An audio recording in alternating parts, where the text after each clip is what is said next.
Listen, welcome to our electronic course, our e-course on how to get geometric growth in your business. Really how to be able to thrive, not just survive, no matter what the times are, including really turbulent economic times. So what do we want to start out this session? Well, we might start out with seeing what causes most businesses to fail. Because even though we want to succeed, you got to know what to avoid, as well as then what would you have to do to make your business grow geometric. And the biggest reasons businesses fail, and by the way, the number is 96% of businesses fail over a 10-year period of time. 4% make it. Now I say make it, that doesn't mean they're even profitable. It means they're still in business. And after 10 years, by the way, does that mean it's free sailing? Well, in the world we're in today with changing economies, changing technology, changing competition, there are companies like Lehman Brothers that, combined revenues would be $1 trillion over a decade or so. They're gone, as we all know. So what is the biggest mistake we make? Well, there are many.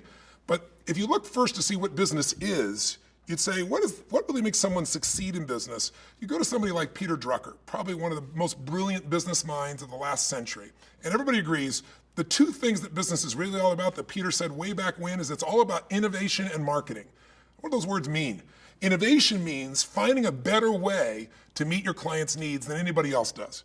That's the only way to become wealthy and sustain it. Anybody can make money, but if you're going to be successful in business and sustain that success over years and over decades and really build a brand, something you're proud of, something that will give you the rewards you deserve, then you have to find a way to add more value to other people's lives than anybody else is doing. That comes from constantly innovating, finding a better way to deliver.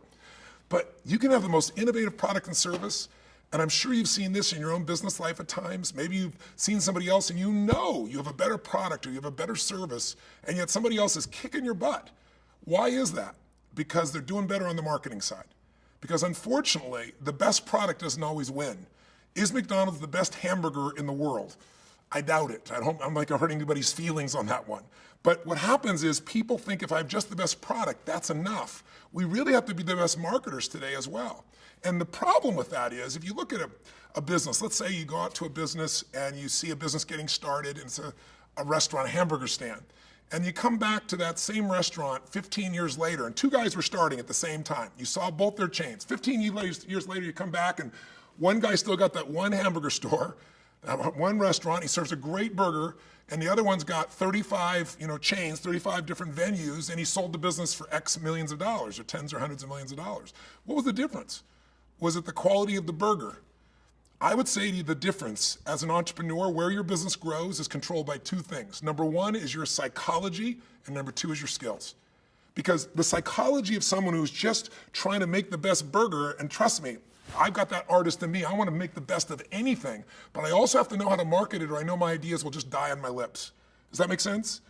The greatest products don't just win by themselves. And so the guy that built 15, he really developed a different psychology. He didn't just say, I want to build what I enjoy. He kept saying, what does the marketplace need? Who is my customer? Who is really my customer? What's the best offer? What would make this irresistible? What business am I really in? Am I in the hamburger business? Am I in the fast food business? Am I in the convenience business? Am I the experience business? And different fast food chains or people that have grown have picked different elements of that through time to succeed. They didn't just sell burgers.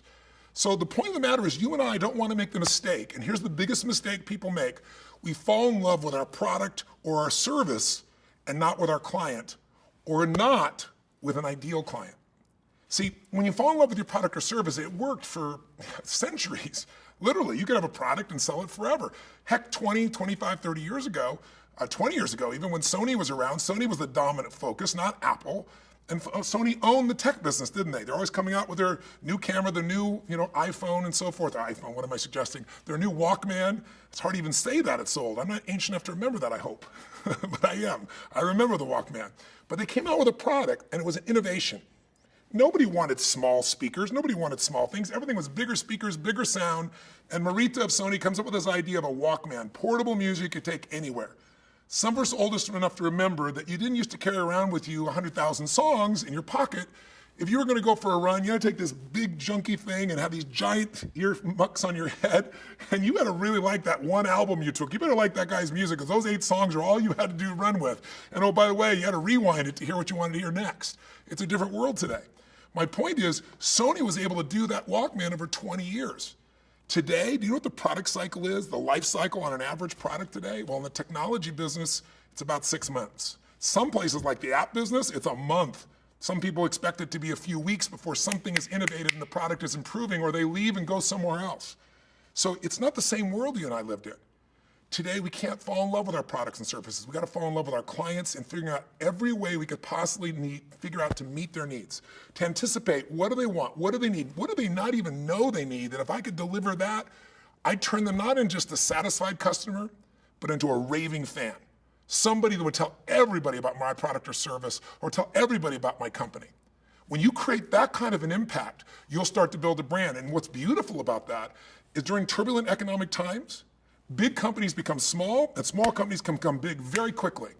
And the failure to adapt to this, to say our products and services have to be changing constantly instead of here's my product and I love it and you should too, and I'm gonna keep marketing it to you. Those that fail to adapt don't anticipate what's coming. And here's what you and I have to anticipate. If you're gonna be successful, if you're gonna be in the 4% that succeed, or maybe the 1/10 of 1% that really succeed, meaning they're very profitable and they succeed long term. If you're gonna be in that success category, then you and I have to say, what can we anticipate is coming? And let's deal with the problem before it gets here so we win. Are you with me?